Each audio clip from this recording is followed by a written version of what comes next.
Hola, buenas tardes y muchas gracias por estar aquí. Bueno, antes que nada, ¿ven bien la imagen con la luz? ¿Sí? Bueno, continuamos ya con el primer ciclo sobre la actualidad de la arqueología española.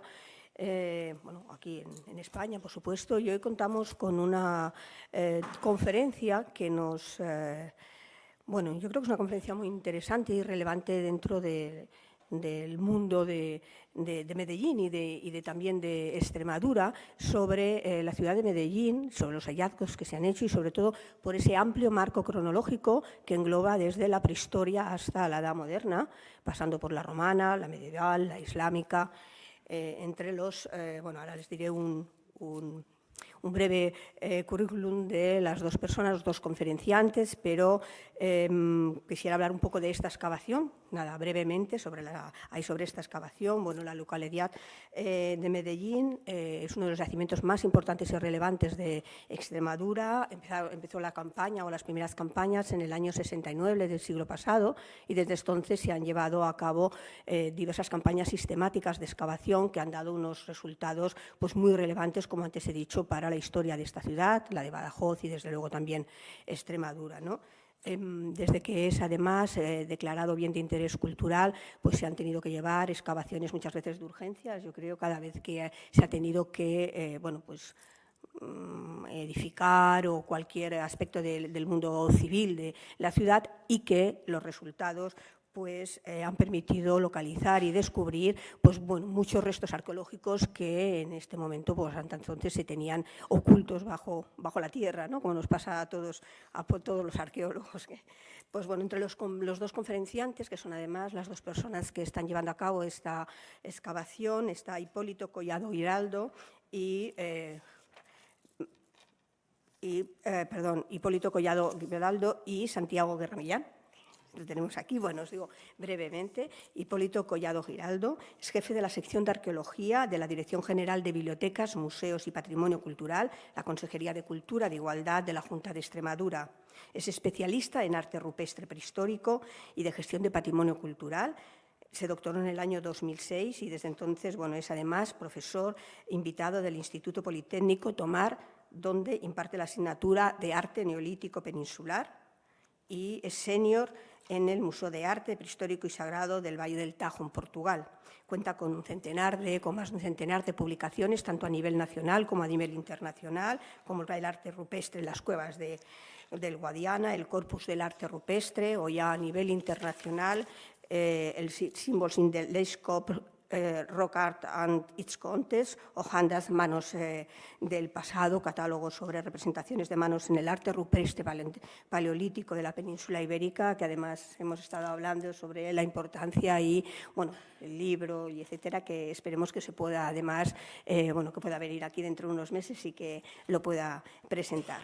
Actualmente coordina el inventario del arte rupestre de Extremadura y desarrolla dos líneas de investigación, una sobre las primeras manifestaciones del arte rupestre paleolítico y la otra centrada en la transición entre el arte rupestre y de grupos cazadores-recolectores del Holoceno inicial y el arte esquemático de grupos de economía productora. Dirige y además participa en el proyecto que antes he dicho, Hans Pass, de Manos Pasado, un catálogo en 3D de las manos rupestres que se han ido encontrando en las diferentes cuevas, que está aprobado como convocatoria un programa creativa de la Unión Europea, y además de estudios y documentación de enclaves con arte rupestre en Italia, en España, Portugal, Mongolia, Brasil, Marruecos, Angola, así como diferentes excavaciones arqueológicas de cronologías paleolíticas y neolíticas.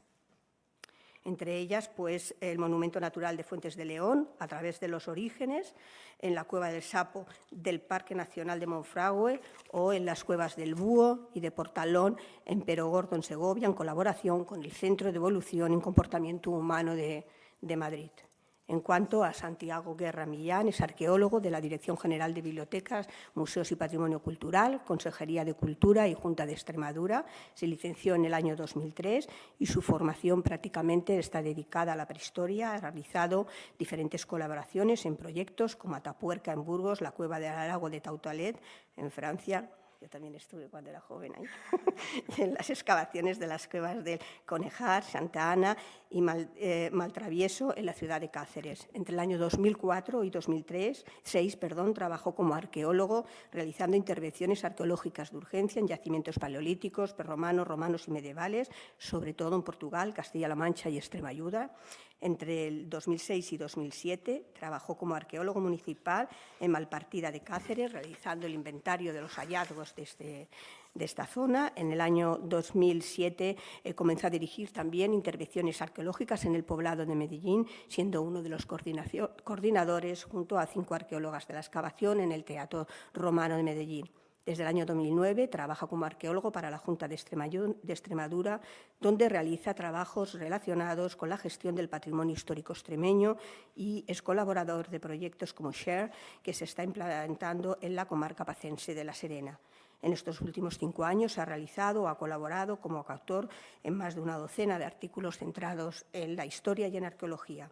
Actualmente participa en 2 proyectos de investigación de I+D, uno de ellos con la Facultad Física de la Universidad de Extremadura sobre técnicas espectrométricas aplicadas a obras de arte y a piezas arqueológicas, y el segundo es un proyecto de investigación de carácter nacional que se realiza en la Escuela Técnica Superior de Arquitectura de la Universidad de Sevilla y se titula Patrimonio Inmaterial Acústico y Ambiental asociado a los teatros romanos de España, recreación mediante técnicas de realidad virtual.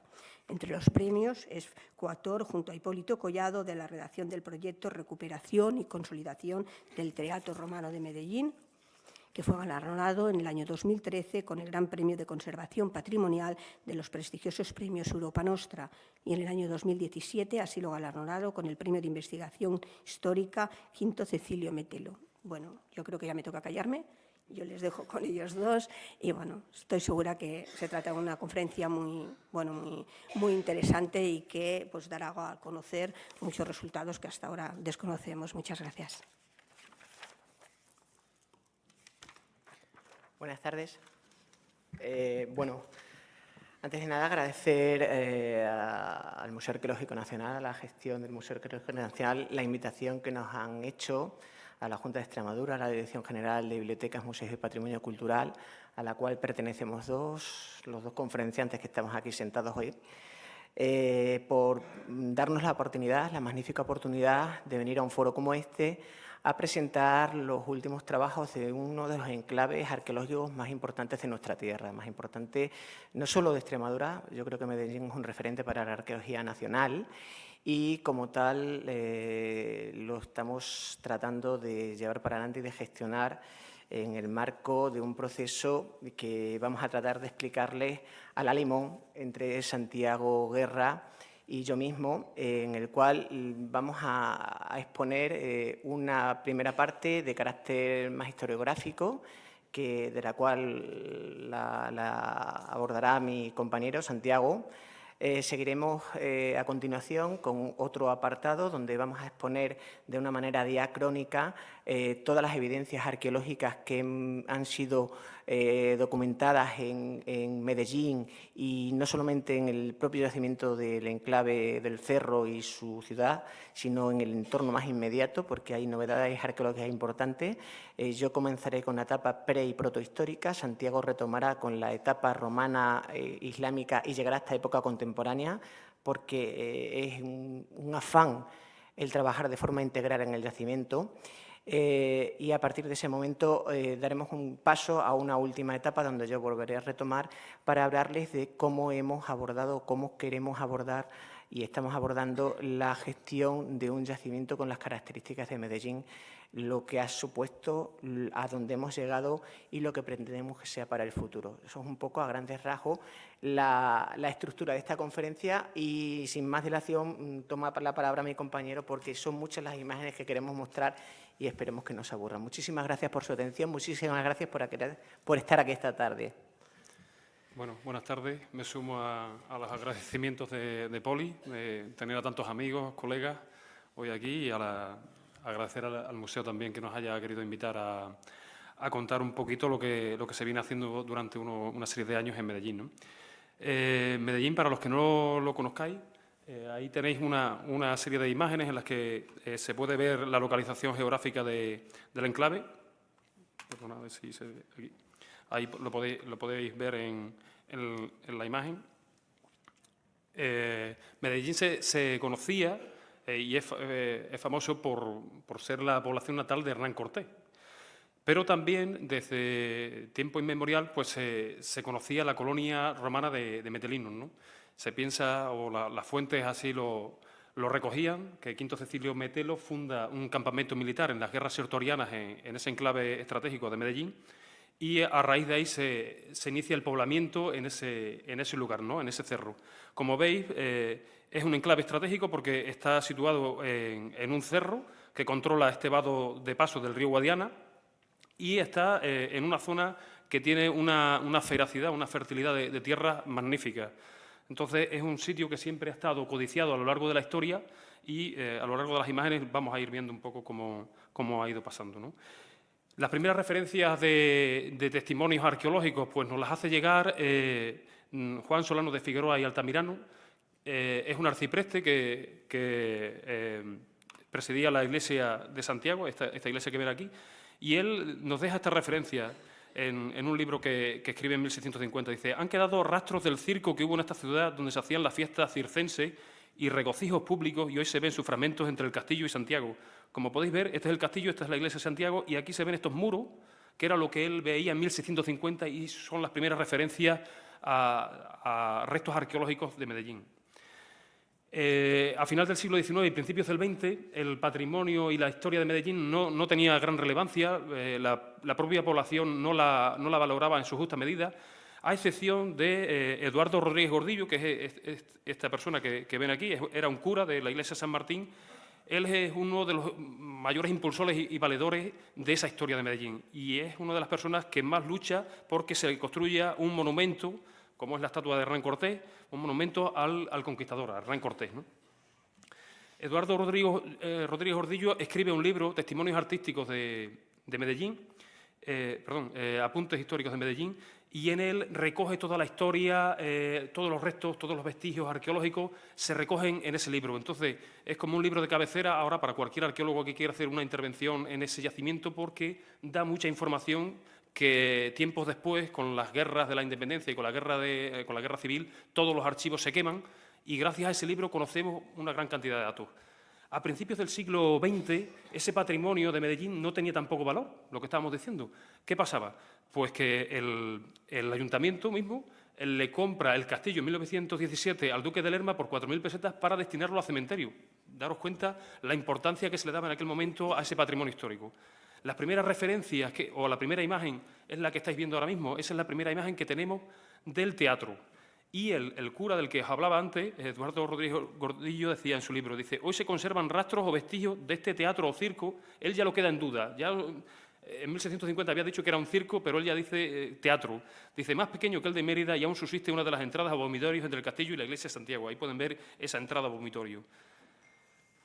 Ya los primeros estudios con cierto rigor histórico, pues los realiza don José Ramón Mélida y Alinari, que es el arqueólogo que excavó el Teatro Romano de Mérida. En su catálogo monumental de la provincia de Badajoz, él recoge unos primeros estudios, unas primeras imágenes, e incluso realiza un primer estudio de esos restos que estaba hablando Eduardo Rodríguez Gordillo, de esos vestigios, como estáis viendo aquí, de esos furgones que emergían de la tierra de ese teatro. En la década de los años 30-40 es una década desastrosa para el patrimonio de Medellín. Aquí veis una imagen de la Torre de Portacaeli y del convento de las Concepcionistas. Esta imagen, si van ahora mismo, pues ya está totalmente modificada, porque ni existe el convento de las Concepcionistas ni existe la Torre de Portacaeli, que se vuela por los aires para hacer una guardería. Se dinamitó para obtener la piedra para hacer una guardería en el pueblo. Si hablamos ya del año 36-39, de la Guerra Civil, pues Medellín vuelve a ser cabeza de frente. Ahí se crea la Bolsa Serena y ahí ven algunas imágenes de los soldados republicanos fortificados en el propio castillo. Este torreón que ven aquí, ya en esta parte de abajo, como ven, no existe. En los primeros días de la guerra es volado por la aviación franquista, y todavía el castillo, la Torre Norte, por ejemplo, presenta impactos de los obuses que sufrió en esa contienda. La arqueología, como tal, arranca en los años 60. Aquí ven a José Barrueco, es una persona que en esas reparcelaciones que se estaban haciendo durante el Plan Badajoz, él realiza un pozo y al hacer ese pozo le aparecen varios fragmentos de la Aquilis Ática que está expuesta precisamente aquí en el Museo Arqueológico Nacional. Don Martín Almagro Gorbea se hace eco de ese hallazgo y empieza a realizar excavaciones. Aquí ven una imagen, la persona que aparece con el sombrero es Mariano del Amo, que aquí están sus hermanas y sus sobrinas, y les agradezco personalmente que estén hoy aquí acompañándonos. Mariano del Amo fue una persona también, al igual que Martín Almagro, que impulsó en ese momento, en esa década de los 60, ese patrimonio arqueológico de Medellín, y gracias a su trabajo hoy conocemos una gran cantidad de datos, ¿no? Martín Almagro realiza excavaciones desde el año 69 al año 86 y publica todos los resultados de esos estudios que hace de las 200 tumbas que excavó en la necrópolis tartésica. Publicó en el año 2006 el primer volumen y en el año 2008 los otros 2 volúmenes en el que hace un estudio completo y global de todo ese conocimiento que se tenía de la época tartésica. En el año 69, como decimos, a raíz de que Mariano del Amo está haciendo las excavaciones con Martín Almagro, él quería hacer una tesis sobre teatro romano, o así lo he entendido siempre y así siempre me lo han contado. Y entonces deciden acometer una excavación en esos restos de ese teatro que se hablaba en Medellín, que emergía de la tierra, y esta es una foto del primer corte que él plantea de esa excavación. Hace una campaña en el otoño de 1969 y una campaña en la primavera de 1970. Este es Mariano con su sombrero, con su cuadrilla de trabajadores del pueblo, y aquí ven algunas imágenes de los restos que ya es suma de ese teatro. Él consigue localizar parte del frente escénico, que están viendo aquí. Incluso cuando nosotros retomamos las excavaciones en esta zona, quitamos un muro con algo de tierra y nos salieron unas pinturas y las había encontrado él y las había protegido con tierra precisamente para que no se destruyeran, porque desde esa excavación del año 70 hasta el año 2007, que no reanudamos las excavaciones nosotros, pasaron 37 años, si no las hubiera protegido se hubieran perdido. En el año 82, en un congreso que hubo sobre teatros romanos en Hispania, Mariano del Amo publicó un artículo sobre el teatro romano de Medellín. Aquí ven una planta, por ejemplo, de las estructuras que él había sumado, y con respecto al estudio que había hecho Mélida, él ya avanzó en que la iglesia de Santiago no se cimentaba encima del frente escénico, como había dicho Mélida, y él ya con sus excavaciones pues, pudo sacar todo el muro perimetral y pudo documentar, como estamos diciendo, la zona del frente escénico. En el año 98, ya una historiadora local, Salvadora Aba Quirós, realiza una tesis doctoral sobre el Medellín romano, un estudio completo sobre la colonia metelinensi, y en él hace un estudio sistemático desde la numismática, la epigrafía. Gracias a ese estudio se ve la importancia histórica que tiene Medellín en ese momento, ¿no? En la época romana. En el año 2000, justo después de que Salvador Aba publicara su tesis, a raíz de la puesta en valor de esta iglesia, que como ven incluso tenía impactos de los obuses de la guerra en las propias bóvedas, de las bombas que le habían caído durante la guerra civil, pues esta iglesia que estaba destinada a establo se rehabilita y se hace un centro de interpretación sobre la historia de Medellín. En esas obras de rehabilitación se documenta parte de un templo, que lo documenta Ana María Bejarano Osorio. Entonces ella documenta un edificio romano que identifica con un templo de planta en H. Y en el año 2007, cuando retomamos el proyecto, pues así era como estaba el cerro, que en aquel momento ya se había incoado como parque arqueológico, pero ahí ven, esto es la silueta, se puede decir, de lo que era el teatro, y esta es la zona del parque arqueológico, todos los caminos eran de tierra, y ahí iniciamos una nueva etapa, y ahora os vamos a contar, Poli va a empezar a contaros toda esa secuencia arqueológica de época prehistórica.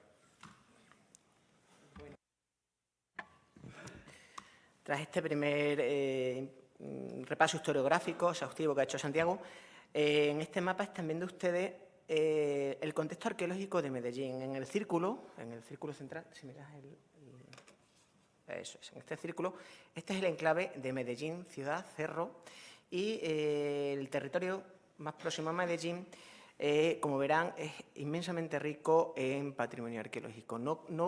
he comenzado diciendo que es un proyecto integrador, es un proyecto que no va a buscar un único resto, sino que vamos a trabajar sobre el modelo evolutivo para entender el proceso histórico no solamente en el enclave, sino en todo el territorio. Estamos haciendo arqueología y estamos haciendo sociedad, estamos socializando el patrimonio no solamente en un solo enclave, sino que en toda la dinámica de la mancomunidad del territorio de Medellín, de las tierras de Medellín. Y en ese sentido tiene cabida este mapa que les estoy mostrando a ustedes, donde están viendo la importantísima presencia de yacimientos arqueológicos desde cronologías paleolíticas hasta época contemporánea. Pues es un modelo integrador. ¿Por qué ese enclave, por qué esa riqueza en este territorio? Bueno, en primer lugar, el enclave de Medellín es un sitio absolutamente estratégico. Por aquí se pasa el Guadiana y eso en la prehistoria es fundamental. El poder contar con un vado que permita sistemáticamente cruzar el río, cruzar el tránsito de norte a sur en los recorridos estacionales, tanto para los grupos pre- y protohistóricos como para las tropas en época romana, en época islámica, es un elemento clave y fundamental. El sitio estratégico de Medellín es lo que marca el devenir histórico del yacimiento. Y por otra parte, la propia cuenca del Guadiana. Estamos en las Vegas Altas del Guadiana. Hoy en día son posiblemente los territorios agrícolas más ricos de la península ibérica. Hay una agricultura intensiva, exhaustiva, tremenda y que ha sido una obviedad para el aprovechamiento agrícola, ganadero y cazador desde el Paleolítico inferior. Evidencias de época paleolítica contamos a todo lo largo de la cuenca del Guadiana y en concreto en el yacimiento de Medellín han sido localizadas diversas terrazas con material paleolítico inferior medio, de cronología cherense, de cronología muisteriense. Aquí tienen algunas pruebas, evidencias. No en posición primaria, aún no tenemos ningún contexto primario de estos grupos cazadores-recolectores, no los conocemos, pero sí una amplia colección de material lítico procedente de estas cronologías. Ya en momentos más avanzados, en época holocénica, esto es una importantísima novedad. En estos cerros que están circundando Medellín y que a través de estos pequeños puntos de conexión permiten el tránsito también este-oeste, aprovechando los cauces secundarios, los cauces menores, hemos podido documentar una serie de representaciones de arte rupestre, de arte esquemático, en concreto arte preesquemático, arte esquemático. En concreto han sido localizados 7 nuevos abrigos. Parece increíble, pero es que los abrigos han sido localizados en el año 2018. A día de hoy, siglo XXI, seguimos localizando abrigos con pintura rupestre. Además, no abrigos cualquiera. Hay una densidad enorme de figuras, hay una superposición sistemática, hay un aprovechamiento continuado de estos enclaves que nos inducen a pensar en una ocupación sistemática de ese territorio y en una territorialización, en una apropiación simbólica de ese enclave. En relación, muy posiblemente, con estas pinturas esquemáticas, todos los restos de cronología calcolítica que han sido documentados no solamente en el entorno de Medellín, sino en diversas excavaciones que se han hecho en Santa Amalia, en Villanueva, en Don Benito, y que en concreto en el propio Cerro de Medellín fueron excavados, muy enmascarados por las ocupaciones de cronologías posteriores, elementos de época calcolítica muy bien fechados, en torno al 2400, 2700, 2400 a.C., calibrados, con presencia de estas estructuras de combustión que ustedes están viendo aquí, que milagrosamente se salvaron porque aparecen infrapuestas al graderío del teatro romano. O sea, en un ámbito no llegaron milagrosamente, como os he dicho, no llegaron a ser destruidas por la ocupación romana posterior. Ya en época protohistórica, avanzando un poquito en el tiempo, quizás sea la etapa mejor conocida del yacimiento metelinense, gracias a los trabajos de Martín Almagro y de otros tantos, sobre todo a partir de la excavación de la necrópolis orientalizante de Medellín, de la que ya ha hecho referencia Santiago, y en relación con esa necrópolis tenían toda esta serie de puntos en color amarillo que son meras referencias. No hay muy pocas intervenciones arqueológicas, escasamente una en la cata este del Teatro de Medellín, que sirve de referencia para toda la ordenación cronológica de la cerámica protohistórica peninsular para la tesis de don Martín Almagro y acompañando y después algunos otros puntos con indicios de posibles evidencias de cronología protohistórica. Los trabajos arqueológicos que se han desarrollado en estos últimos años han permitido documentar un punto concreto, ese triángulo de color amarillo que ha aparecido ahí en la pantalla, es un punto concreto de un asentamiento, de una cabaña de la Edad del Bronce, bronce pleno, bronce final, y, sobre todo, esa es la nueva realidad arqueológica de la presencia de restos de cronología protohistórica orientalizante Hierro I y Hierro II en el yacimiento arqueológico de Medellín, de los cuales les vamos a ir dando cumplida cuenta en esta intervención. Este es el asentamiento documentado de la Edad del Bronce, bronce pleno.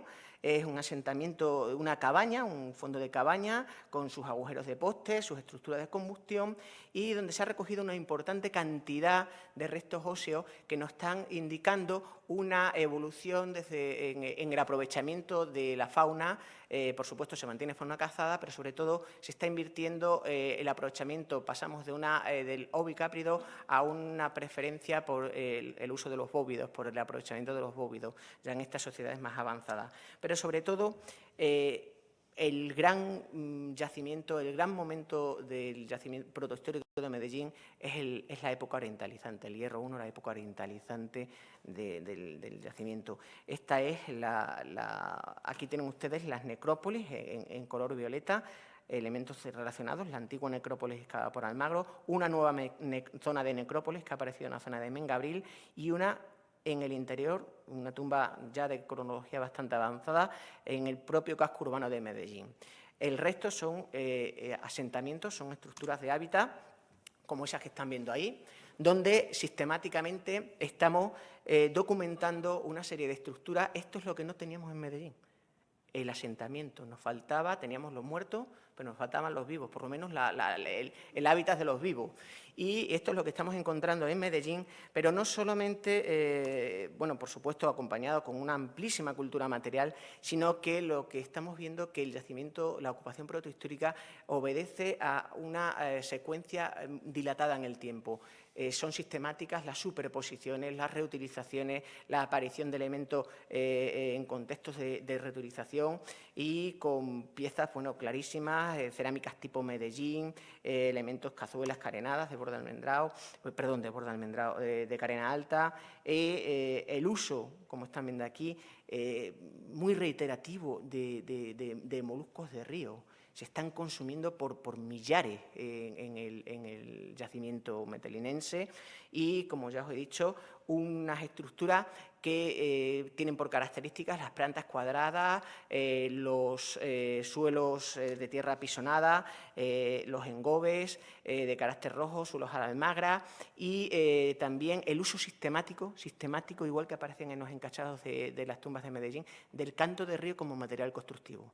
Eso es muy importante porque es lo que nos va a permitir advertir el cambio en la evolución histórica con respecto a la segunda edad del hierro. Por supuesto, acompañamiento de todo la cerámica de importación, la cerámica ática que estamos viendo aquí, o elementos tan significativos como este maravilloso escarabeo que apareció en uno de los contextos urbanos de hábitat, también acompañando. No solamente son estas piezas de entidad, estas piezas de relevancia social y de importación, elementos de ajuar. Estaban clarísimamente vinculados a contextos de hábitats como los que están viendo ustedes. Con mucha menor entidad, posiblemente producto de una reordenación territorial. Medellín avanza en la segunda edad del hierro, pero ya os digo, el perímetro arqueológico del hábitat se reduce notablemente y posiblemente se deba a la importancia que adquieren otros yacimientos del entorno más inmediato, el Cerro del Entre Ríos, Magacela y el propio otros enclaves en el entorno de Santa Amalia.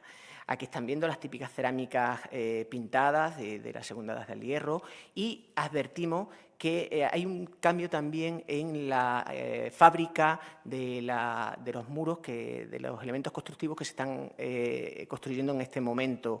Se abandona el canto de río como material constructivo para utilizar sistemáticamente la cuarcita extraída del entorno más inmediato de los cerros que han visto ustedes antes con pintura rupestre. Esa cuarcita, ese material, es el que a partir de la segunda edad del hierro se utiliza como material constructivo. Seguimos manteniendo, por supuesto, los suelos de tierra apisonada, múltiples agujeros de poste, estructuras de planta cuadrada, estructuras de convulsión, estructuras de todo tipo. O sea, el hábitat se sigue manteniendo y son estos, como decía Asteris, los que resisten ahora y siempre, aunque poco, a Cecilio Metero, porque en ese momento comienza la ocupación romana como la gran señal de identidad del yacimiento de Medellín.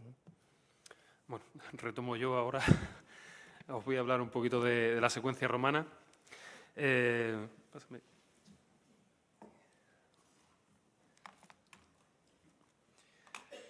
Ahí veis algunas imágenes y algunas de las localizaciones donde hemos localizado vestigios romanos.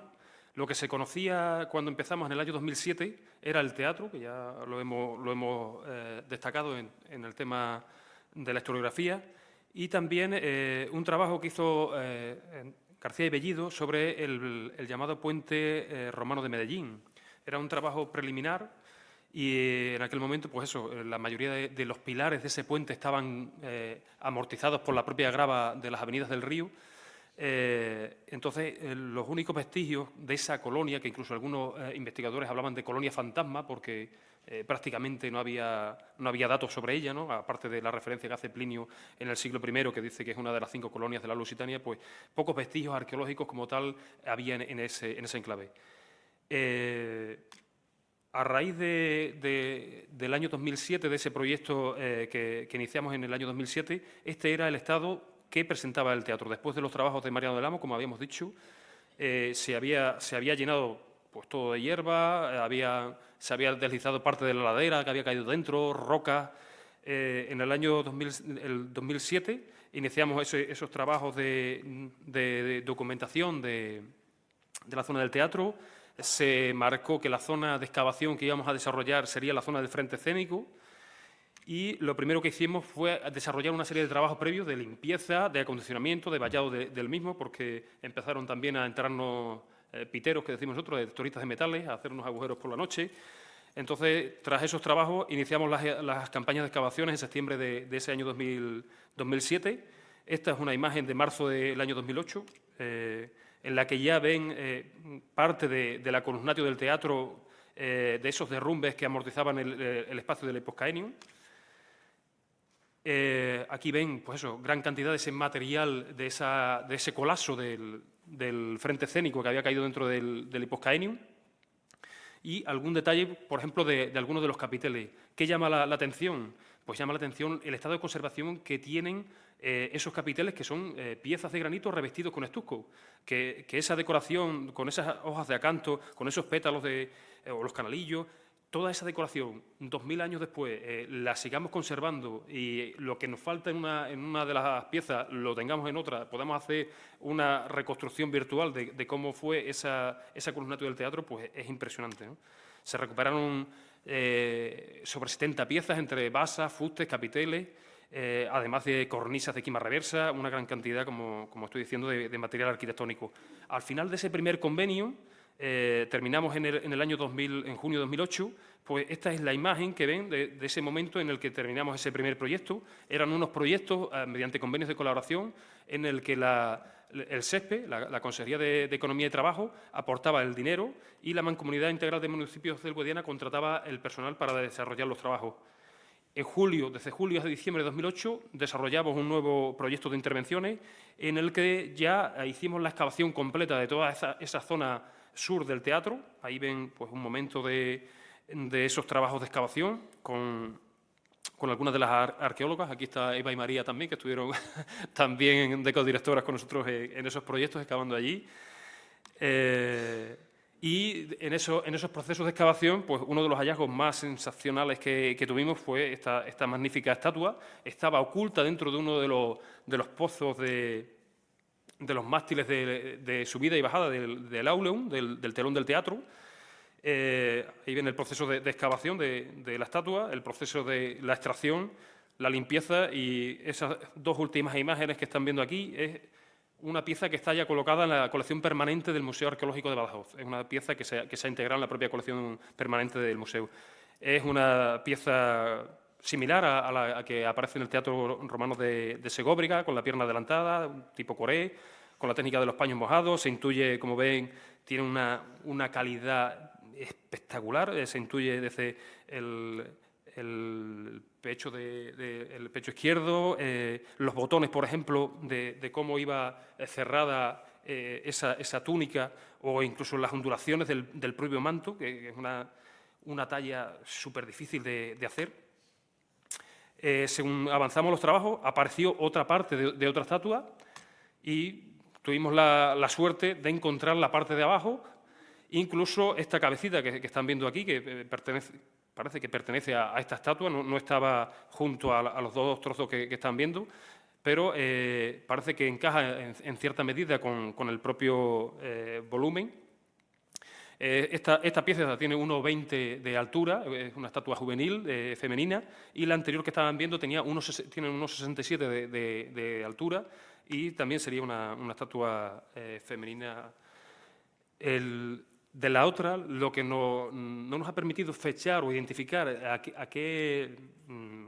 quién pudo ser esa estatua, ¿no? Pasó que cuando la ocupación musulmana estuvieron arrancando todos los mármoles de la orchestra, y todo lo que aparecía de mármol, las propias estatuas las iban troceando y las iban quemando para obtener cal. Entonces encontramos un trozo, en uno de los hornos de cal encontramos un trozo del cuello y de los cabellos de la estatua grande, pero el resto no lo hemos encontrado. Perdón. Otro de los hallazgos impresionantes, pues estas dos estatuas de Sileno, igual que aparece en el Teatro Romano de Bailo Claudia o en Olisipo, son acompañantes del dios Dioniso, están en esa postura ebria, apoyados en ese odre de vino, durmiendo la borrachera, como se dice, y ven que tiene una serie de atributos. La calvicie, ¿no? Pues en la zona de la cabeza tiene una serie de hojitas de decoración de hojas de hiedra. Las mangas y lo que son los brazos y las piernas se ve que van ataviados con una serie de ropajes con pelaje, y, como estamos diciendo, son estatuas que suelen aparecer en los teatros relacionados con esos cultos al dios Dionisio. Esta es la imagen cuando termina ese convenio en diciembre del año 2008. Aquí ven todas las fosas del Auleón, donde vemos incluso dónde apoyan los contrapesos, dónde suben y bajan los mástiles, y todos los apoyos donde iba el entablamento, donde iba ese maderamen donde actuaban los actores. En el año 2009, bueno, esta es la imagen ya de terminada esa excavación. En el año 2009 retomamos el proyecto y ya nos dedicamos a excavar toda la zona interior del teatro, ¿no? Todo lo que era el graderío. Como habíamos excavado el lado sur, teníamos que instalar una serie de cintas transportadoras, caminos artificiales de tierra para poder entrar con maquinaria, para poder sacar la tierra, porque ahí salieron toneladas de tierra. En la zona de máxima cota de profundidad, que es la orchestra, se bajaron casi 11 metros de tierra en vertical. O sea, imaginaros la cantidad de camiones y de dumper de tierra que sacamos. María se ríe, se está acordando. Bueno, en abril del año 2009, en esos primeros trabajos, aquí está Eva haciendo topografía, empiezan a localizarse las primeras ocupaciones del propio teatro. Se hablaba, una de las referencias que se habla sobre el Medellín islámico, dice que es una población fortificada. Precisamente parece que esa fortificación la hacen los musulmanes utilizando los propios edificios romanos. Se meten dentro y habitan dentro de las propias estructuras, de los propios muros de ese teatro. El 11 de mayo de 2009 tuvimos, como se dice, la chorra, nos tocó el gordo, porque cuando estábamos documentando estos muros nos aparecen estos dos sillares. Vemos que estos sillares están perfectamente aplomados, que están marcando una línea curva. Estábamos muy arriba y dijimos, ostras, parece que vamos a tener parte del graderío intacto, como lo dejaron los romanos. Pues sí, efectivamente. Al poco seguimos excavando, nos empezó a aparecer la siguiente línea de grada, seguían las ocupaciones musulmanas. En esa zona del graderío sale una ocupación de esa época, emiral, almorávide, almohade. Toda la secuencia de las grandes oleadas musulmanas la tenemos atestiguada en el propio teatro. Y aquí ven pues, esos procesos de expolio, los propios musulmanes van arrancando los sillares y los van embutiendo en sus propias estructuras de hábitat, en sus propias casas, sobre todo en las zonas de las esquinas que dan hacia el lado sur para reforzar, como están en una pendiente, pues para reforzar las esquinas del lado sur van metiendo toda esa sillería que están arrancando del teatro. Según se fue avanzando esa excavación, pues aquí ven, en septiembre del año 2009 estábamos finalizando la media cávea y aquí ya ven, en octubre, noviembre, llegamos al praecintio, a la zona de separación, el pasillo de separación entre la media cávea y la inma cávea. Se siguió desarrollando la excavación, cada vez aparecían menos estructuras murarias y más fosas de robo, de expolio. Aún así seguían apareciendo una gran cantidad de silos, de zonas de graneros donde los musulmanes habían ocultado sus granos y después en esa reutilización habían echado las basuras. Y en mayo de 2010 pues ya se llegó a los niveles que colmataban el espacio más bajo, el espacio de la orquestra y de la proedria del teatro. Volvemos a tener un golpe de suerte y nos aparece una estatua, nos aparece una esfinge que remata remata el Balteus, el pretil de mármol que separaba el espacio de máxima categoría, que era la proedria, de la otra zona de la inma cávea y de la media cávea. Ahí ven esa propia estatua, el día que se presentó a los medios de comunicación, colocada en el sitio que debería estar. Y esta es la imagen de junio de 2010 de cómo estaba el teatro. Aquí nos quedaba que hacer los trabajos de consolidación de todas las estructuras, de todos los mármoles que ven aquí abajo. Esta es una imagen, pues eso, de cómo había terminado esos trabajos, tanto de integración del entablamento que se colocó, unas réplicas de basas y algún fuste para un poco simular al turista dónde estaba el frente escénico, para que lo entendieran, incluso una serie de pilastras que están en la zona del espacio del Poge Canyon. Conocemos, pues aquí ven unos detalles. Tenemos constancia de que a la zona de la Summa Cávea, que es la que más destruida está, se accedía como por una serie de rampas construidas en las propias laderas, porque desde dentro del teatro no hemos localizado ninguna zona o ningún vestigio que nos permita tener una escalera o un acceso a la parte alta, ¿no? A la Summa Cávea. Aquí ven cómo van cortando la ladera y van haciendo todas esas zonas de acceso adentro del teatro. El ambulacro, toda esta parte era un corredor cubierto, este es el detalle de la bóveda de ladrillo. ¿Cómo hacen ese teatro en la propia ladera? ¿Por qué lo hacen allí si estamos expuestos al sol, si está contradiciendo las normas de Vitruvio? Porque tienen la materia prima. Esa es su cantera, están haciendo el teatro, lo están tallando en la propia roca que utilizan como cantera. La parte alta tiene la cuarcita para hacer los muros de argamasa de cal, de Opus Camenticium y Opus Incertum, y toda esta parte de aquí es todo granito. Van cortando el granito y lo van sacando, modulándolo, pues para todo el remate de los muros y para todo el graderío. Ahí ven diferentes denominaciones de las diferentes partes del teatro, en ese plano. Y aparte de lo que es el teatro, hemos localizado vestigios en otra serie de localizaciones del propio Cerro de Medellín. Ahí, pues eso, ven el teatro, un templo que ya había identificado en el año 2000 Ana Bejarano, debajo de la iglesia de Santiago, estructuras de aterrazamiento, una taberna, un pórtico, calzada y cloaca, sustrucciones, un posible decumano, una posible cisterna, una posible muralla, un alfar, evidencias de ocupación romana en otro sitio y la llamada muralla romana oeste. Voy a detallar un poquito así para que vean unas imágenes. Este es el pórtico monumental, esta es la zona de la versura que da acceso al teatro, esta es parte de la calle del Decumano y aquí arranca ese pórtico monumental. Aquí ven una de las columnas con el capitel y aquí ven esas dos fustes de columnas que avanzan hacia la zona esta, que pensamos que aquí está ubicado el foro de la colonia. Estas construcciones son construcciones de aterrazamiento. Hay una construcción de 135 metros lineales, creando una gran pantalla como pasa en otras ciudades itálicas o en Sevilla, en Mulva, Munigua. Pues ese urbanismo aterrazado tenemos precisamente en Medellín, aprovechando la ladera. De la primera fase, de la primera ocupación que tenemos de Medellín, hemos documentado al lado del templo parte de un cardo minor y una serie de casas, que son estas estancias que están viendo aquí. Toda esa serie de construcciones que están en el espacio del Poge Canyon del teatro se construye antes de que el propio teatro.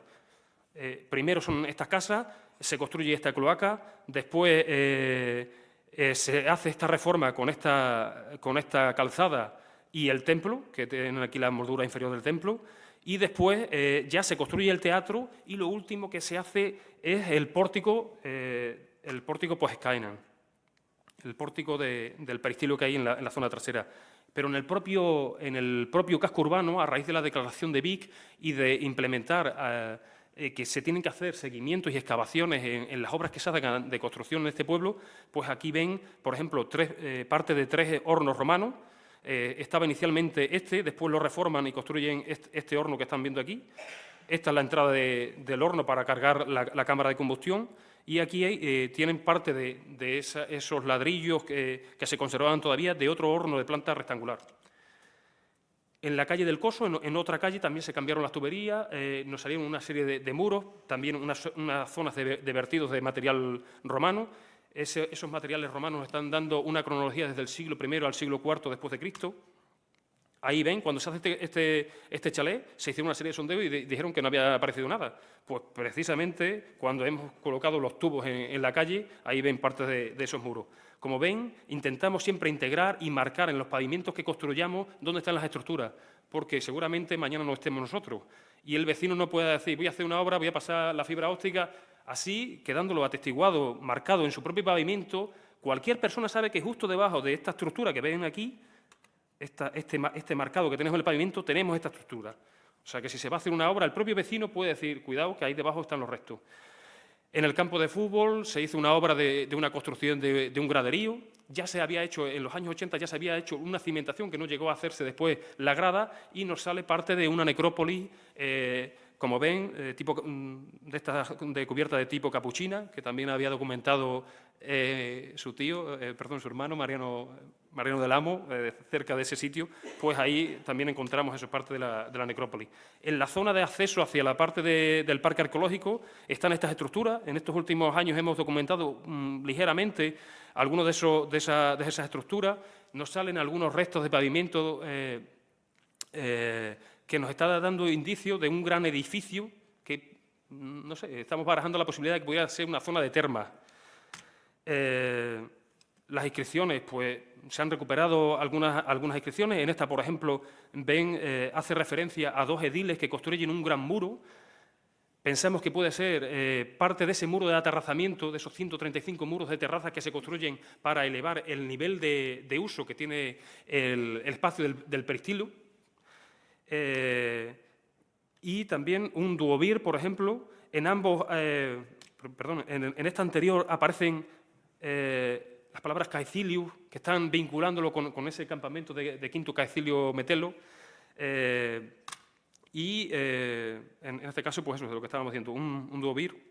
Nos apareció esa inscripción reutilizada en una de las construcciones de época musulmana.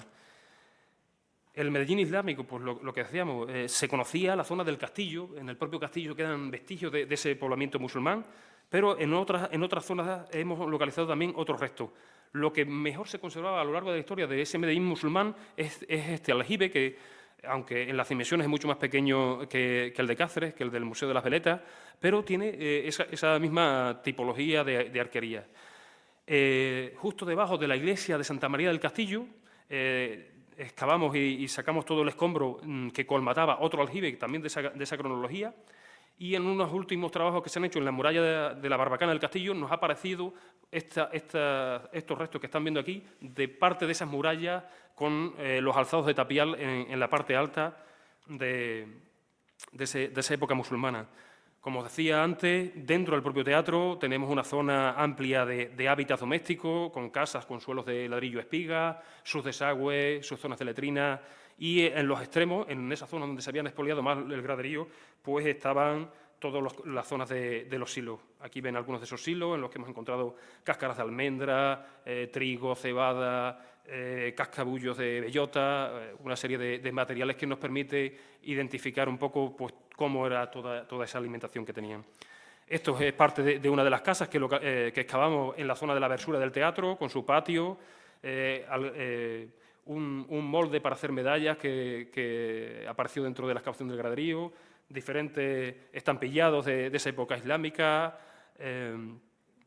piqueras, ollas, candiles, una serie de materiales arqueológicos que nos aparecen en muchos de los casos en los propios silos, dentro de esas basuras que se tiran en los silos. Pero en el propio casco urbano, en las últimas intervenciones, también estamos excavando algunos de esos silos musulmanes y nos están revelando que esa ocupación musulmana también llega a esa zona más baja que antes no se había valorado. Como se hablaba de que era un INS, una población fortificada, no pensábamos que esa ocupación llegara incluso a esta zona, o incluso en esta parte de la propia Plaza Hernán Cortés hemos localizado, cortados por las propias tuberías que se colocaron en los años 60, restos de piernas de varios individuos que, por la colocación que tiene tibia y peroné, parece que están un poco colocados como los presentan en las necrópolis, en las propias mazbaras musulmanas. De la época medieval cristiana y bajo medieval, pues también hemos localizado una serie de indicios. Lo más importante, o más importancia en cuanto a monumentalidad, pueden ser lo que es la muralla. Esta muralla siempre se ha hablado que era una muralla de época almohade, por la técnica constructiva, como ven, con su mampostería abajo y los alzados de tapiales, pero en esas intervenciones arqueológicas el material que nos está apareciendo también nos aparece material cristiano. Entonces pensamos que la muralla se construye ya en tiempos del condado de Medellín. Ya cuando se ha conquistado Medellín y se convierte primero en señorío y después en condado, se construye esa muralla. Otra cosa es que quedara población musulmana y los que construyen la muralla fueran ellos.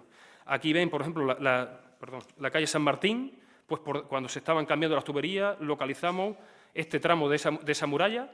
2,35 tiene por debajo del suelo de la calle, tiene 2,35, lo hemos integrado marcando en el pavimento y también con una arqueta de registro que permite incluso ver parte de ese alzado de 2,35 que tiene la muralla. La calle Tlaxcala, pues cambiando tuberías también de los años 60, las tuberías en su momento cortaron esa estructura, como ven en esta parte, pero en diferentes intervenciones hemos localizado la muralla. En una casa privada, pues cuando se quitó el suelo de la casa para hacer un nuevo edificio. Aquí encontramos también 5 metros lineales y 2,50 de ancho de esa muralla. En la Plaza Hernán Cortés volvimos a localizar la muralla. Como decía, siempre todos los vestigios que podemos ir quedando marcados en las calles, los vamos quedando. Aquí ven, este es el ancho de la muralla y aquí va marcado hacia la Torre del Reloj. La Torre del Reloj se sabía por la documentación del cura de Eduardo Rodríguez Gordillo de que en 1888 se había desmontado el otro cubo de torre porque ahí estaba la puerta sur de la muralla. Esa era la calle Feria, era la calle principal en época cristiana y esta torre se había desmontado en 1888. Pues al cambiar las tuberías, precisamente documentamos la planta de la cimentación y se conserva por debajo pues casi 1,60 de profundidad de esa torre. En otra casa también hemos localizado parte del trazado. El último estudio que se había hecho sobre la muralla lo hizo José Ángel Calero Carretero y en ese estudio del año 2009 ellos planteaban, gracias a la información del cura, un poco el trazado que tenía la muralla. Gracias a las intervenciones que hemos hecho nosotros, ahí ven en amarillo, donde tenemos marcado todo ese trazado. Esta última parte es la que nos falta un poco que verificar en algún punto, pero ya lo tenemos bastante bien definido. Estos son algunos de los vestigios de la muralla. Aquí entre la propia hierba del cerro se ve parte de esos vestigios. La puesta en valor de la iglesia de Santa María del Castillo. Esta iglesia en el año 2007, pues como ven, aquí había un almendro, estaba toda derruida de la guerra civil. Y en el año 2008 pues ya la desescombramos y consolidamos todas sus estructuras. En principio, a ver si pasa, la diapositiva, va un poco lento. Bueno, luego, en torno a las iglesias, pues hemos documentado pues, parte de esos cementerios cristianos. Del siglo XIII-XIV son todas las monedas que nos aparecen en esas tumbas.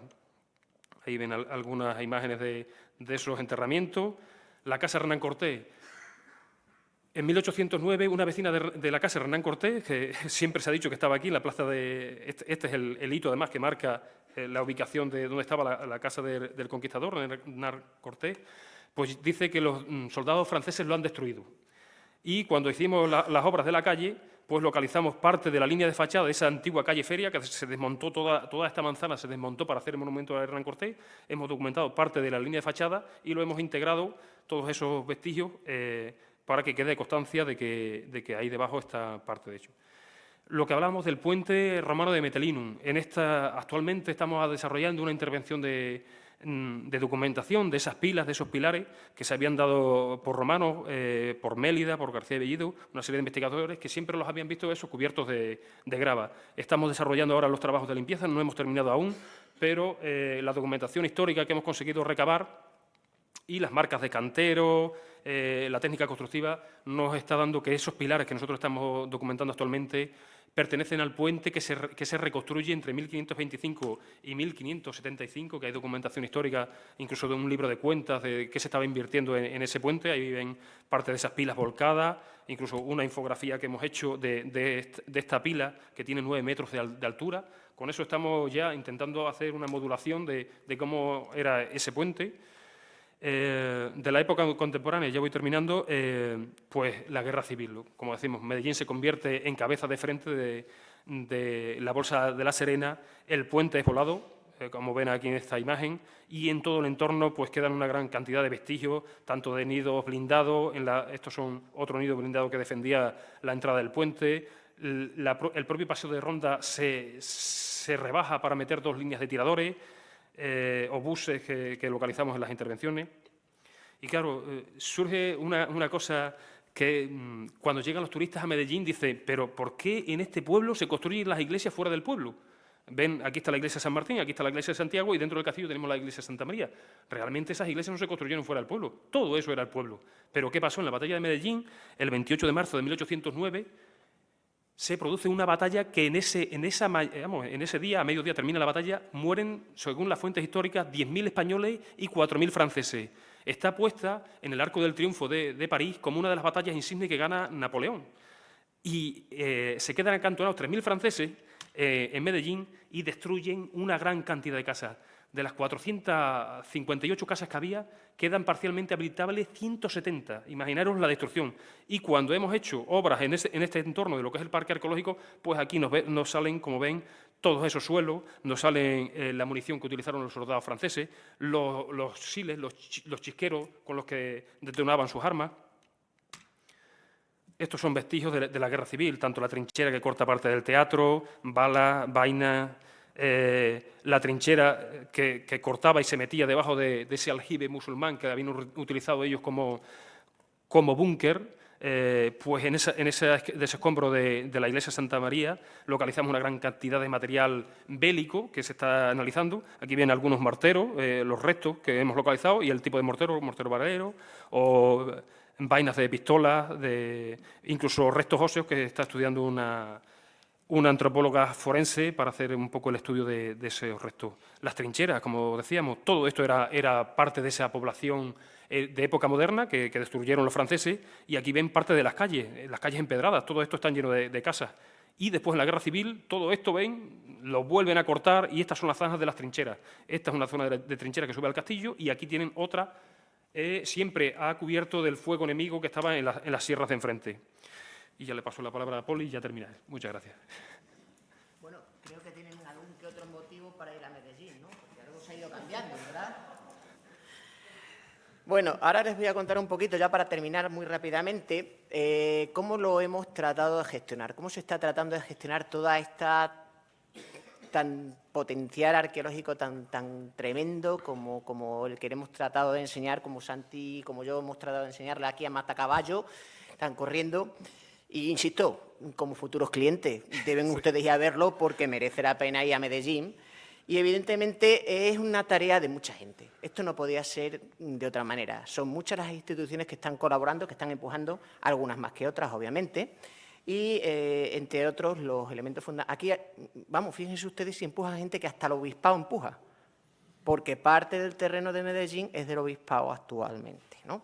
Bien, los terrenos también son del Ministerio de Cultura, la Junta de Extremadura, el propio Ayuntamiento de Medellín y la Mancomunidad. ¿Por qué? Porque, insisto, entendemos y trabajamos con la Mancomunidad porque entendemos que son actuaciones de carácter integral. Y sobre todo porque en unos momentos tan difíciles donde los recursos son tan escasos, hay que buscar los dineros y hay que buscar los recursos donde aparecen o donde hay oportunidades de rescatarlos.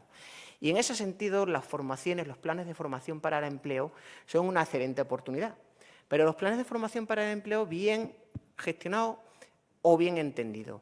No queremos que la gente vaya a un curso, que un grupo de desempleados, hay miles y miles de euros que se están empleando en este país para formación y empleo. En este caso, nosotros entendimos que la mejor formación se aprendía trabajando, se adquiría trabajando, se adquiría con la práctica. Y en ese sentido se articularon una serie de escuelas taller, de Patrimonio Crea Empleo, que fue como se llamó el proyecto, y donde se procuraba la recuperación integral de los restos. Aquí tienen ustedes imágenes de cómo se empezaba y cómo se terminaba. Se piensa para el futuro, no se piensa para el momento, no se enseña, sino que se trabaja para el aprovechamiento futuro, para socializar el patrimonio. Aquí ya es una imagen que ha enseñado Santi sobre la iglesia de San Martín y quizás el elemento más representativo, el buque insignia, ha sido el Teatro Romano. Así es como quedó. Pero claro, esto es una ruina. Nosotros los objetivos, los arqueólogos, estamos acostumbrados a contar hechos objetivos, pero a la gente le tenemos que contar historia. A la gente hay que llamarla, hay que atraerla. Yo a mi abuela no le puedo contar que aquí han pasado en el siglo XVII y que... No. Yo a mi abuela le tengo que contar lo maravilloso que hizo Metelino en la batalla, etc. Bueno, hay que venderlo, tenemos que contarles historias. Y evidentemente tenemos que trabajar para contar esas historias. Y en ese sentido se organizó todas estas series de escuelas taller para recuperar, para socializar todo este patrimonio, la recuperación, porque queríamos hacer un patrimonio vivo, un patrimonio que se pudiera aprovechar, que pudiera tener un aprovechamiento social, que pudiera actuar como motor económico de zonas deprimidas. Hasta el año 2014 en Medellín su eje económico era la agricultura y la ganadería. En una agricultura, estamos en una zona, como ya les he dicho, de las más importantes agrícolas de Extremadura. Bien, aquí tenéis diversos momentos de la recuperación del teatro.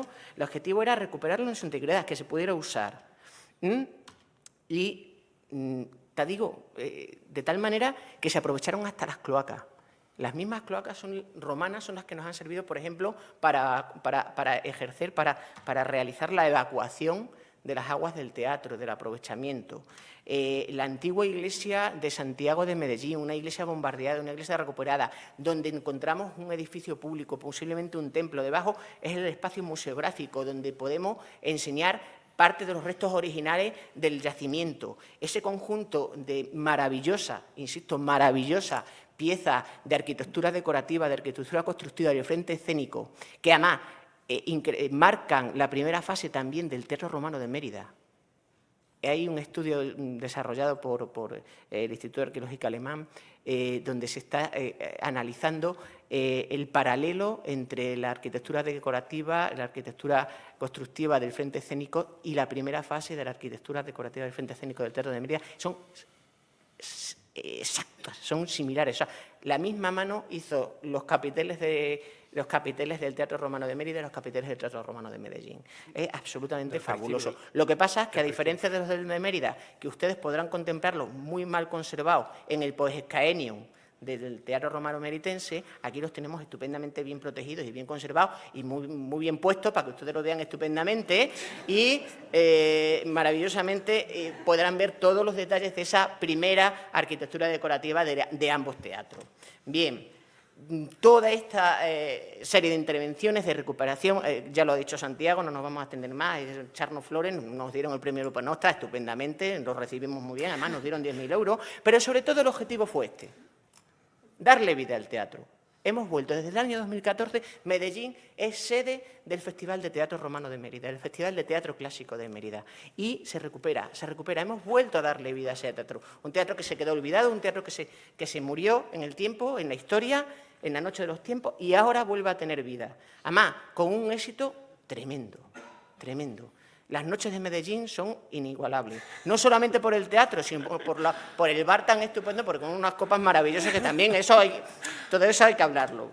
Bien, y otro de los elementos fundamentales también ya en el ámbito de la más pura gestión fue la declaración como bien de interés cultural con categoría de sitio histórico. Puede parecer increíble y puede parecer una cosa de loco, pero es que hasta el año 2014 no ha sido declarado Medellín como bien de interés cultural, cuando hemos arrastrado estudios desde 1650. El conocimiento arqueológico de Medellín empieza en 1650, señores. Hasta el año 2014, nuestras cabezas pensantes no deciden declarar Medellín como sitio histórico bien de interés cultural. A partir de ahí, todo lo que ha enseñado mi compañero antes, un proceso de control arqueológico del urbanismo, del desarrollo urbanístico, de las infraestructuras urbanas y de pensar cómo toda esa serie de restos que estaban apareciendo, de todas esas evidencias, había que socializarlas. Y uno de los elementos, pues, es reflejarlas en el suelo. Ustedes pueden ir haciendo de arqueólogos por Medellín, ir buscando los restos de las murallas, los restos de los hornos, las diferentes evidencias históricas que ustedes van a encontrarse en las diferentes calles de Medellín. O sea, van jugando con el patrimonio, socializándolo a fin de cuentas, algunas piezas. O, en algún caso, siempre que hemos podido, hay tráfico, no lo vamos a dejar para que hay que seguir viviendo en el pueblo, pero siempre que hemos podido, pues en este caso la fachada de la casa de el insigne Hernán Cortés, que todo el mundo conocerá, pues la hemos podido musealizar directamente aprovechándola en la propia plaza de Hernán Cortés. Y la gente que no es tonta, el inversor privado que no es tonto y al final se da cuenta de que esto se convierte en un motor económico, también empieza a darse cuenta que el patrimonio da riqueza y genera atractivo. A partir de ahí, ¿qué es lo que se ha empezado a hacer? Integrar esos restos, estos son restos de una estructura orientalizante que están integrados en una casa rural del yacimiento. O sea, aquí va la gente a visitar la casa rural, se queda en la casa rural, pero además, el que no se queda en la casa rural porque no cabe, porque está ocupada sistemáticamente, va y visita la casa para ver los restos. Y lo mismo nos sucede con el resto de la investigación que se está haciendo. No solamente estamos haciendo arqueología urbana, sino que estamos desarrollando excavaciones y proyectos sistemáticos de recuperación. Ahora estamos intentando recuperar toda esa fachada monumental que amparaba el teatro, los templos, la zona pública de la ciudad, con estructura. Es que, como le da por pensar al ordenador solo, ya no... Quiere que acabemos ya. Está deseando que acabemos. Bien, pues evidentemente esas estructuras que tienen ustedes aquí, la de la izquierda, bueno, eso es también de la parte superior. Tiene casi 4 metros de profundidad. O sea, si lo de sacar tierra en el terreno de Medellín fue una tarea titánica, imagínense lo que nos queda aquí. Lo intentaremos, estamos en ello. Por supuesto, programa de difusión. Estamos trabajando con publicaciones en la medida de lo posible de todo tipo, de carácter didáctico, de carácter más científico, interviniendo en foros, interviniendo en congresos, redes sociales, conferencias, como están viendo ustedes aquí. Por supuesto, en nuestras páginas web. Hoy en día, el que no está en la red, quien no está en Internet no existe. Y apoyando, por supuesto, nuevas líneas de investigación, lo que estamos hablando, la referencia que le hacía a ustedes, el comparativo entre la arquitectura del Teatro Romano de Mérida de Medellín, el empleo de nuevas metodologías de investigación, analíticas por difracción de rayos X para buscar los colores originales de las piezas de los estucos del Teatro Romano de Medellín, todo eso en colaboración con diferentes... Todo el mundo que quiere empujar, como ya les he dicho antes, empuja unos más, otros menos, pero todo el mundo empuja aquí. Todo el mundo es bienvenido. Sistemáticas, análisis acústicos, geofísicos. Medellín queda mucho por descubrir y además hacemos colaboraciones y esto parece una tontería. El impulso, un simple convenio que nos permite, porque resulta que lo de colocar señales en una carretera no es tan fácil. Cuesta lo más grande, lo más grande. Pero no vean ustedes lo que cambió en la asistencia de público de Medellín de tener ese cartelito en la autovía a no tenerlo. Eso se llama gestión. Pues aquí están los números de la gestión. A día de hoy, no los entretengo más, han pasado en los 11 años últimos 142.000 personas por Medellín. Y eso se traduce en lo que les decía antes. La inversión privada, que no es tonta, adquiere su patrimonio como carta de identidad. A día de hoy se han quintuplicado los recursos hosteleros en la población. A día de hoy, el 49% de la economía de Medellín depende del sector cultural. Han sido más de 250 empleos directos relacionados con el patrimonio. Ese era nuestro pasado. Les he explicado un poquito del presente. ¿Futuro? Pues el futuro dependerá de gente como Santiago, de gente como Antonio Monge, que se dejan la misma vida diariamente peleándose contra lo divino y contra lo humano, y lamentablemente también dependerá de una serie de políticos que en la medida de lo posible tendría que entender que su trabajo no termina en los 4 años en los que están legislando. Y tendrían que entender que lo importante es el patrimonio de la sociedad y no que un alcalde sea de un color político y una Junta de Extremadura sea de otro color político. Pero eso, como estamos en Madrid y como dicen ustedes, milagro a los Paulis. Muchísimas gracias.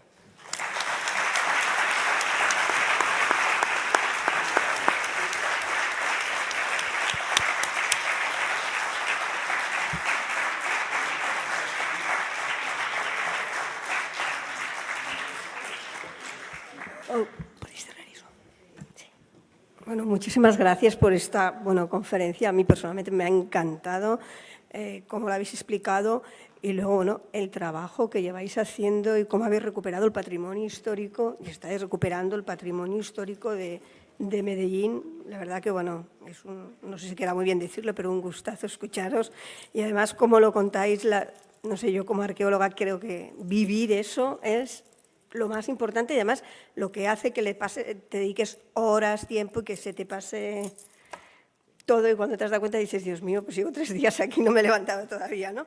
Pero bueno, la verdad que yo creo que aparte del trabajo a veces tan duro, se nota que disfrutáis, que seguro que os divertís con la cabeza, que digo yo, pero que seguro que también, y eso es importantísimo. Bueno, me ha encantado lo del teatro, cómo habéis recuperado de estar prácticamente tapado, cómo se ha recuperado ese teatro y la zona, la parte islámica, mucho.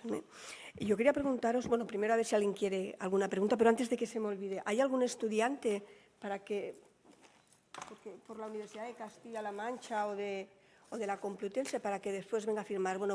Están aquí las firmas. Bueno, ¿alguien tiene alguna pregunta?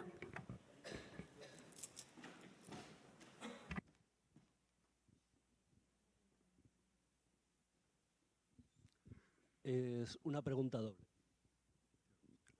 ¿Se me oye?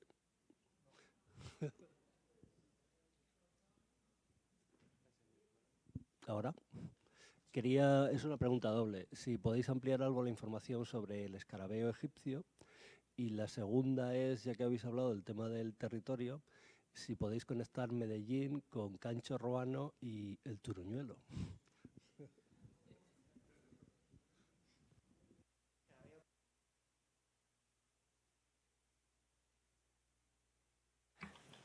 El escarabejo en parte ya está estudiado, ya se expuso en un póster, lo ha estudiado Ángel Carbajo, que es el arqueólogo que estuvo excavando en el Poscaenio, y Javier Jiménez, y están haciendo un trabajo más grande, pero ya se han hecho unos primeros estudios del mismo.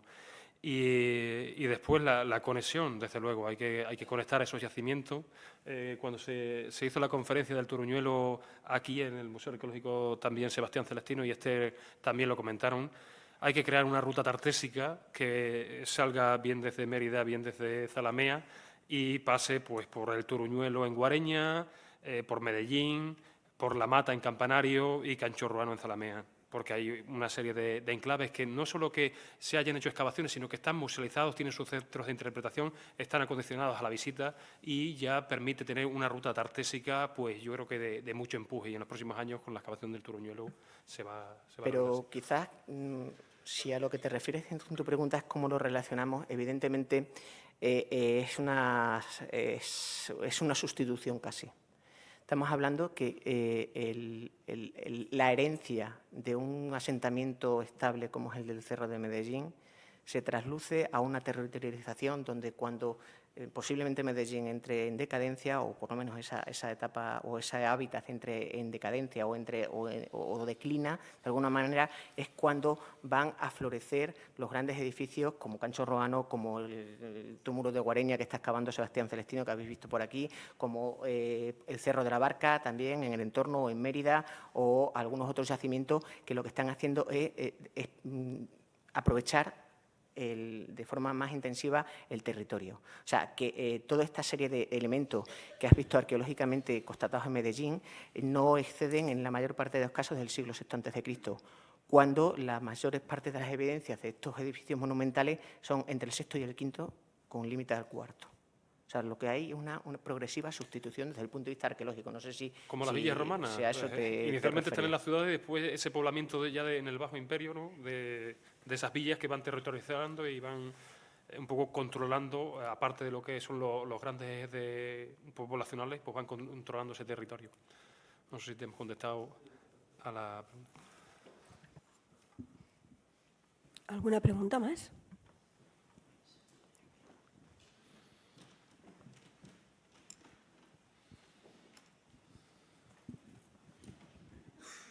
Buenas tardes y muchas gracias por las explicaciones. Quería comentaros, yo cuando he visitado Medellín y he visitado también Regina, y como estáis hablando también del territorio, ambas estructuras, ambos teatros eran muy similares, me pareció similar, incluso la Alcazaba que está detrás, en ambos casos, y habéis dicho que había una interrelación entre el Teatro Romano de Mérida y el de Medellín. ¿Cómo está el tema con respecto a Regina? ¿Hay algo también que interconecte con los tres teatros, por así decirlo? Los tres tenores, los tres teatros. Gracias. En este caso, no. Vamos a ver, el Medellín y Mérida están íntimamente relacionados.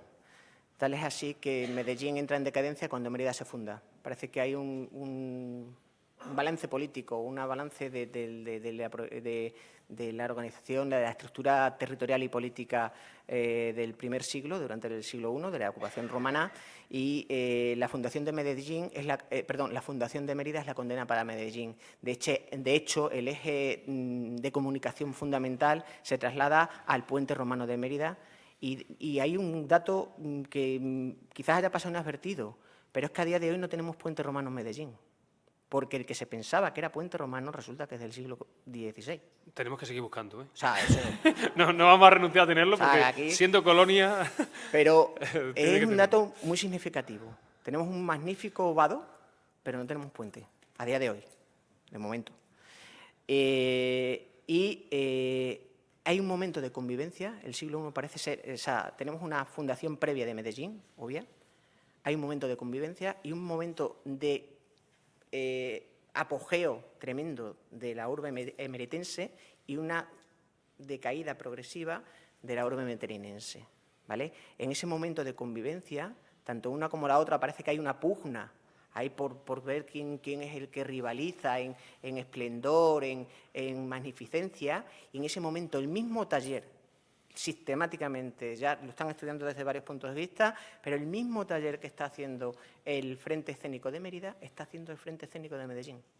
Lo que pasa es que después el Frente Escénico de Mérida, al poco tiempo, se marmoliza, se modifica, se ennoblece, se enriquece, y el de Medellín perdura hasta que colapsa, como han visto ustedes en la excavación arqueológica. Respecto al resto de teatro romano, el que tenemos en Regina o el que tenemos en Medina de las Torres, resulta que hay más teatros romanos por ahí escondidos, que estamos en ello.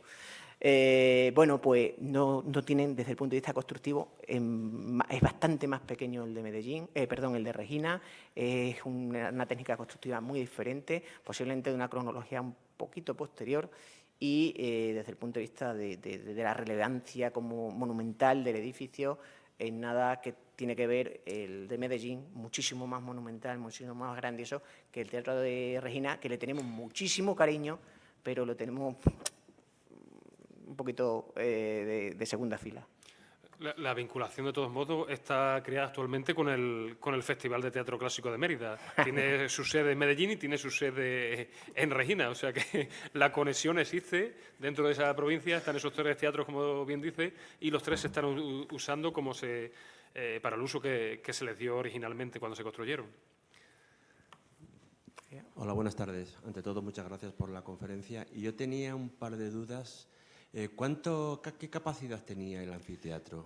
El teatro, según los estudios que ha hecho Manuel Viola, el arquitecto que ha desarrollado los trabajos de restauración, dando un ancho de 50 centímetros por cada persona y contando con el espacio de la Summa Cavea, que está bastante destruido, como habéis visto, tendría capacidad para 3.200 personas. El graderío que se conservaba, el graderío de sillares de granito originales, estaba dándonos una capacidad para 850 personas o así. Al hacer la restauración de las zonas que se habían expoliado de la época musulmana, con la madera tecnológica que hemos colocado para dar esa uniformidad y evitar las escorrentías que se nos estaban produciendo en los laterales, actualmente tiene un aforo de 1.400 personas. Ese es el aforo máximo, colocando una tarima de madera en la proedria, en las gradas inferiores, y colocando ahí sillas portátiles, como serían las subsillas que tendría originalmente ese edificio. Y entonces, esa población, más o menos, ¿cuántos habitantes podría tener Medellín? Claro, normalmente los teatros, desde los estudios que se vienen haciendo, se creen que es como ahora mismo el Santiago Bernabéu. No solo se hace un edificio para la población en la que se está construyendo ese edificio de espectáculos públicos, ¿no? Todavía no tenemos datos, como estamos diciendo, estamos un poco atisbando esa realidad arqueológica romana en el propio casco urbano, pero se piensa que ese teatro romano, a él acudían, igual que actualmente, espectadores de las poblaciones, de las villas romanas próximas, del entorno y de las poblaciones próximas.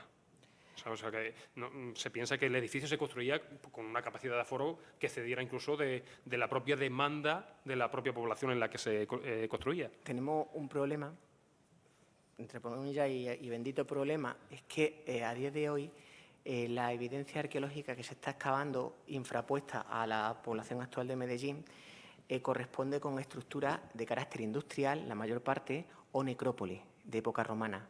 La población, el yacimiento de hábitats, la Metelinum romana, aún la tenemos por definir y para constatar con realidad y con un criterio y poder abordar datos como el que nos estás planteando tú, porque posiblemente se extiende hacia otras zonas del cerro que a día de hoy no están excavadas, ¿vale? O sea, que todos los que es importante también destacar eso, son estructuras industriales que posiblemente estaban extramuros de la zona de la colonia, que estaría protegida por una muralla que a día de hoy también tenemos, porque evidentemente lo habéis visto con el puente, un puente que estábamos dando como romanos, ¿no? Tenemos también mucha carga histórica, mucha carga de estudios que necesitamos abordar con un planteamiento nuevo, con una damnatio casi de lo que se había escrito hasta el momento, y abordar el dato desde el punto de vista específico y objetivo. Y eso nos está llevando a tener una colonia sin puente y a tener un teatro sin ciudad. Yo digo que tenemos puente, lo que pasa es que no lo hemos encontrado. Llevamos 11 años trabajando de una forma sistemática. Hay veces que con más dinero, otras veces picamos el arqueólogo y el peón que está allí, ¿sabes? Que todos son rachas y como la bolsa. Unos días estamos arriba y otros días estamos abajo. Pero eso, son 11 años de trabajo, que 11 años, como dice Poli, desde 1650, cuando empezó a decir el arcipreste que allí había un circo, pues el tiempo es mínimo, ¿no? Como os decía antes, esa población que está ahora mismo en toda esa ladera del cerro, que son ahora tierras de baldío, que son tierras que no se utilizan para nada, porque están declaradas con unos niveles de protección en los que la mayoría de los particulares, que son vecinos del pueblo, ya no realizan ni tareas agrarias, ¿no? Que antes se labraba todo ese cerro. Y en todo ese cerro, hasta donde empiezan las casas del pueblo, es donde pensamos que están todo ese urbanismo aterrazado. Tenemos 2 terrazas, una a la altura de la media cavea del teatro, que está habitada, y otra terraza, que es los muros que estaba diciendo Poli, que está en esa parte baja, un poco sirviendo de sujeción o de muro de contención del templo romano. Pero de ahí hacia abajo, hasta donde empiezan las primeras casas actuales del pueblo, también tenemos casas romanas. En una de las imágenes que habéis visto, que estábamos limpiando un camino, ahí nos salió parte de un decumano de una de las calzadas este-oeste de esa ciudad romana. Pero esa colonia metelinense, lo que estamos diciendo, todas esas tierras que están en el Cerro del Castillo son de particulares y no se están haciendo obras. Entonces, al no estarse haciendo obras en ellas, pues no estamos investigando, no estamos mirando en el subsuelo. Pero ahí está, claro que está. Sí, es una colonia y lo estamos viendo. Sé positivo. Estará, por supuesto que estará. Hay que quitar mucha tierra más todavía. Una última pregunta. Me resulta un poco curioso que estando tan próximo de Mérida, sea una población tan importante, ¿de qué vivían y qué estructura social tenía? Porque, en principio, vivir solamente de la agricultura parece poco, ¿no? Vamos, ¿Te refieres a actualmente las ciudades de Medellín o a la época romana o a no, época en protohistórica? época romana, en época romana. En época romana. Bueno, Las vías de comunicación. es que son las vías de comunicación. Es que es un enclave militar. Estratégico. Esto sale con las guerras sertorianas. Es un enclave estratégico fundamental y viene reutilizando una ocupación que, como has visto, se hunde en la noche de los tiempos. Evidentemente, ese carácter estratégico, ese vado, es el que marca la ocupación del territorio, más incluso que la propia capacidad agrícola que la tiene del territorio, más incluso. Lo que pasa es que después no sabemos, eso creo que hay un magnífico estudio pendiente de hacer ahí, qué es lo que marca la estrategia política del siglo I del Imperio para trasladar el eje de importancia o el eje territorial de Medellín, que ya estaba creada, a Mérida, que es una nueva creación muy posterior. Y cómo todo bascula vinculando nuevamente a la vía de comunicación, que es el cruce del Guadiana por el puente romano de Meritense. Ya os lo he dicho, o sea, hay un momento de aparición, un momento de convivencia y un momento de abandono y crecimiento de la urbe emeritense. Martín Almagro marca esas vías de comercio que van desde Olisipo hasta Valencia. En la población, por ejemplo, que está a 10 kilómetros, que es Santa Amalia, pasa la Nacional 430. Pero esas vías de comunicación vienen desde ese mundo prerromano, desde las segundas guerras púnicas. En Medellín han aparecido monedas de las segundas guerras púnicas y también, como dice Poli, siempre se está hablando de que Medellín lo funda Quinto Cecilio Metelo con un campamento romano, porque Metelo está subiendo desde Córdoba. Está subiendo desde Córdoba en ese avance, en esa lucha contra Sertorio. Sertorio se había rebelado contra el poder de Roma y manda al cónsul Quinto Cecilio Metelo. Pues eso, para que se lo cargue, más dicho hoy pronto, y de nuevo tomar el poder el romano y romanizar toda la península. Y Quinto Cecilio Metelo está subiendo desde Córdoba por Medellín y a Norba, a Cáceres. Incluso hay una vía romana que es Metelinum Portuscale, ¿no? Es una vía romana que viene desde eso, desde la época prerromana, y como bien dice Poli, al crearse esa ciudad nueva con Mérida, pues el eje político ya empieza a funcionar la Vía de la Plata, desde Itálica, subiendo por Mérida y hacia toda la minería de las médulas de León, todo ese eje político de vía de gran capacidad, pues como ahora mismo es la A66, ¿no? Siempre esas vías prerromanas después los romanos las reutilizan y actualmente las tenemos casi todas, pues eso, como autovías, autopistas. El camino mozárabe que viene de la zona de Andalucía es esa vía prerromana que después utiliza Sertorio y que actualmente es el camino mozárabe en la que van muchos peregrinos, ¿sabe? Hacia Mérida y ya de ahí enlazan con la Vía de la Plata. ¿Alguna pregunta más?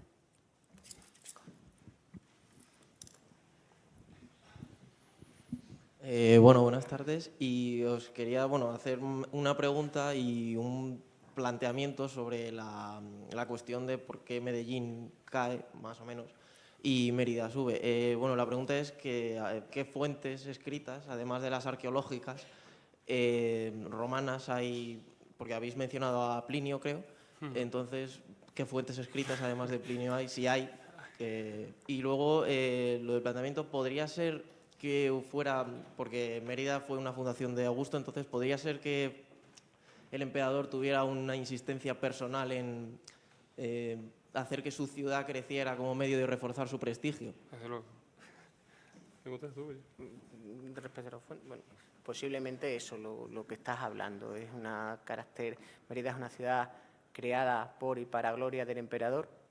Evidentemente hay que potenciarla, hay que darle un giro radical a la estructura organizativa del imperio, bascula toda la organización del territorio de la Lusitania hacia la Vía de la Plata y obviamente pues por ahí vienen, posiblemente por ahí allá. Pero ya te digo que es algo que habría que demostrar científicamente, o sea, eso es la intuición, la evidencia arqueológica es la que yo te he contado, pero nada más, o sea, lo demás es que estamos contando historia. Yo, para terminar ya, solo decir y agradecer a María, a Eva, a personas que han estado trabajando con nosotros en el yacimiento. Hoy somos portavoces de mucho del trabajo de muchos otros arqueólogos, como Mariano del Amo, como personas que han estado antes, que han aportado su pieza del puzzle. Nosotros aportaremos la nuestra, no sabemos si aparecerá el puente. Otras personas, como el chico que acaba de preguntar, que también es oriundo de Medellín, pues está haciendo historia y puede que esa pieza del puzzle no la encontremos nosotros y la saque, la ponga él, ¿no? Y entonces eso, la historia se construye a base de años, a base de personas, y en este caso somos portavoces de eso, del trabajo de muchas personas que han trabajado en ese yacimiento. Nosotros estamos actualmente llevando la gestión. Cierto es que tenemos, como decía Poli, momentos de bonanza y momentos de retraimiento, pues como ha sido el yacimiento. Veíais la M de Medellín como marca de yacimiento, con una letra de bronce bañada en oro que nos apareció en el teatro, nos aparecieron varias letras, y la hemos utilizado como marca del yacimiento, como en esos momentos de plenitud y de decaimiento. La herrumbre del bronce y el poco de oro que le queda de esos momentos de plenitud, ¿no? Y el logo de Medellín es Medellín, un viaje en el tiempo, porque realmente, como decía Poli, desde el Paleolítico, con esos primeros cazadores recolectores, hasta hoy día, siempre ha sido una población que ha tenido una ocupación continua en el tiempo, ¿no? Muchas gracias a todos vosotros.